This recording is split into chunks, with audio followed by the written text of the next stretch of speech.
Genèse chapitre 29. Jacob se mit en marche et s'en alla au pays des fils de l'Orient. Il regarda, et voici, il y avait un puits dans les champs, et voici, il y avait à côté 3 troupeaux de brebis qui se reposaient, car c'était à ce puits qu'on abreuvait les troupeaux. Et la pierre sur l'ouverture du puits était grande. Tous les troupeaux se rassemblaient là.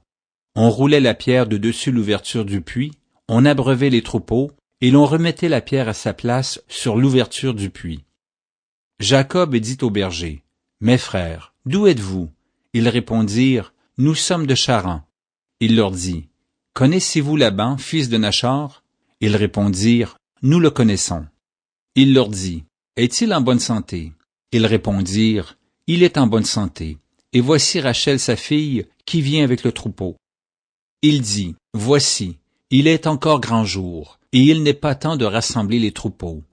Abreuvez les brebis, puis allez et faites-les paître. » Ils répondirent, « Nous ne le pouvons pas jusqu'à ce que tous les troupeaux soient rassemblés, c'est alors qu'on roule la pierre de dessus l'ouverture du puits et qu'on abreuve les brebis. » Comme il leur parlait encore, survint Rachel avec le troupeau de son père, car elle était bergère. Lorsque Jacob vit Rachel, fille de Laban, frère de sa mère, et le troupeau de Laban, frère de sa mère, il s'approcha, roula la pierre de dessus l'ouverture du puits, et abreuva le troupeau de Laban, frère de sa mère. Et Jacob baisa Rachel, il éleva la voix et pleura. Jacob apprit à Rachel qu'il était parent de son père, qu'il était fils de Rebecca. Et elle courut l'annoncer à son père.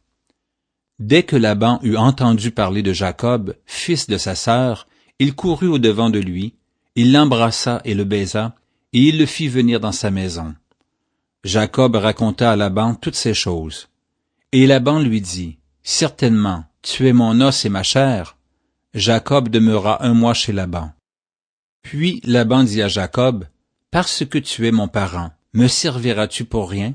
Dis-moi quel sera ton salaire. » Or Laban avait 2 filles. L'aînée s'appelait Léa et la cadette Rachel.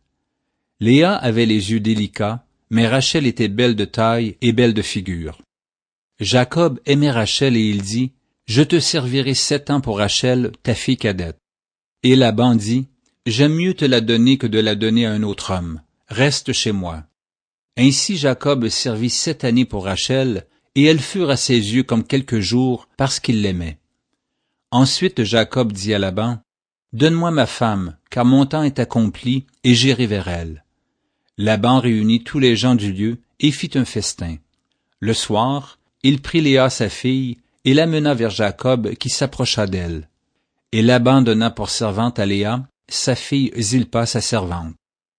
Le lendemain matin, voilà que c'était Léa. Alors Jacob dit à Laban, « Qu'est-ce que tu m'as fait? N'est-ce pas pour Rachel que j'ai servi chez toi? Pourquoi m'as-tu trompé? » Laban dit, « Ce n'est point la coutume dans ce lieu de donner la cadette avant l'aînée. Achève la semaine avec celle-ci, et nous te donnerons aussi l'autre pour le service que tu feras encore chez moi pendant 7 nouvelles années. » Jacob fit ainsi, et il acheva la semaine avec Léa, puis Laban lui donna pour femme Rachel sa fille. Et Laban donna pour servante à Rachel sa fille Bila, sa servante. Jacob alla aussi vers Rachel, qu'il aimait plus que Léa, et il servit encore chez Laban pendant 7 nouvelles années. L'Éternel vit que Léa n'était pas aimée, et il la rendit féconde, tandis que Rachel était stérile. Léa devint enceinte et enfanta un fils à qui elle donna le nom de Ruben, car elle dit, « L'Éternel a vu mon humiliation, et maintenant mon mari m'aimera. » Elle devint encore enceinte et enfanta un fils, et elle dit, « L'Éternel a entendu que je n'étais pas aimée, et il m'a aussi accordé celui-ci. » Et elle lui donna le nom de Siméon.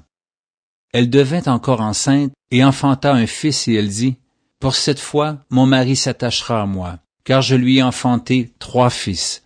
C'est pourquoi on lui donna le nom de Lévi. » Elle devint encore enceinte et enfanta un fils, et elle dit, « Cette fois je louerai l'Éternel. » C'est pourquoi elle lui donna le nom de Juda, et elle cessa d'enfanter.